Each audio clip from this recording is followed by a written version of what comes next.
یہ جاننا چاہوں گا خدا صاحب کہ آپ کی طبیعت شعر و شاعری کی طرف کیسے راغب ہوئی؟ شعر و شاعری کی طرف طبیعت تو میری تقریباً 2008 سے پہلے میں حسن نعت کہتا تھا. 2008 کے بعد میں نے غزل کہنی شروع کی تھی. تو اس کی وجہ یہ رہی کہ آپ کو معلوم ہونا چاہیے کہ مدارس اسلام میں جو ہے ہفتہ واری بزم ہوتی ہے جہاں پہ بچوں کو نعت خوانی وغیرہ کی تربیت دی جاتی ہے. تو خدا نے خوبصورت آواز تو عطا نہیں کی تھی جی. دل میں کولولہ پیدا ہوتا تھا جی, خوف ایک لذیذ کا احساس تھا جی میں کچھ نعت کروں. نعت کے لیے آواز ذہن تو ضروری ہے, میرے پاس ترنم کی طاقت تو نہیں تھی. تو پھر میں نے کوشش کی, احباب سے مشورہ کیا. میرے کچھ استاد تھے, ان کا پروفیسر تھا نا جو آج کل اللہ کرم سے انگلینڈ میں رہتے ہیں, تو انہوں نے کہا کہ آپ لکھنے کی کوشش کرو جی. تو میں نے ایک پہلی مرتبہ نعت لکھی اور ان کی دربار میں پیش کی. تو حضرت بولے کہ آپ لکھ سکتے ہیں. تو اس سے ہمارے مائیکل تجمیری صاحب کو انہوں نے اس داخلے میں جوڑ دیا. اچھا, بڑا نہایت مبارک کتاب ہے آپ کا, کیونکہ آپ کی شاعری کی طرح نعت سے ہوئی. تو ہم جو نا نعت پر گفتگو کریں. بالکل.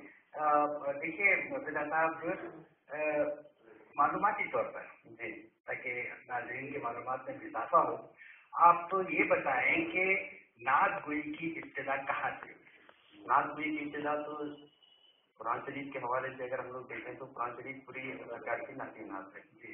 اور اب تازہ جو معلومات آ رہے ہیں, کچھ معلومات یہ بھی ہیں کہ حضرت عیسیٰ علیہ السلام نے نعت دی. نعت ہوتا ہے سرکار طرف سے تعریف کرنا, نظم میں ہو یا نظر میں ہو, اس کی حیتیں الگ الگ ہے. تو نعت خانی سب سے پہلے تو آپ حضرت آدم نے بھی نعت کہی ہے, انسان کے بابا نے بھی سب سے پہلے آدم کی. اور اگر نظم کے طور پر اگر آپ کر رہے ہیں تو پھر ہمارے سامنے وہی حضرت حسان رضی اللہ عنہ, جنہوں نے سرکار کے سامنے ممبر پر کھڑے ہو کر سرکار کی بارگاہ میں نعت خانی کیا کرتے تھے. اور نعت کا لفظ جو ہے سیرت کے حوالے سے حضرت علی نے سب سے پہلے اس کے لیے منتخب کیا, اور حضرت علی رضی اللہ عنہ نائب کہلاتے تھے اپنے آپ. یعنی اصطلاحی معنوں میں نعت وہ صرف ہے شاعری کی جس میں حضور اکرم صلی اللہ علیہ وسلم کی توصیف و نائب بیان کی جائے. اور یہ کئی ریاستوں میں بھی ان دنوں ہو رہی ہے. پہلے دربل کے فارم میں ہوا کرتی تھی, اب اس کو ہائی کورٹ تک میں کہی جائے نعت. تو میں یہ جانوں گا کہ دیکھیے تقریباً دنیا کی ہر زبان میں نعتیں کہی گئی ہیں, اور سب سے زیادہ کہی جانے والے صرف بھی نعت ہی ہے جہاں تک میری معلومات ہے. آپ اپنے کچھ نعت اشعار سنانا پسند کریں گے جو آپ نے کہی؟ میں نے سب سے پہلے جو نعت لکھی تھی تو اس کا مطلب یہ تھا, لب پر میرے درود ہو اور دم تمام ہو. جی, لب پر میرے درود ہو اور دم تمام ہو, یوں میری زندگی کے مدینے میں شام ہو. دعوت قبول کر لیں آقا جو غلام کی, سرکار آئے گھر میرے ایسی بھی شام ہو. اور اس کے علاوہ ایک شعر تھا تو توجہ چاہوں گا. چادر عطا ہو روز اثر کے خدا, چادر عطا ہو روز اثر کے خدا, ایسا میرے قسم کے انتظام.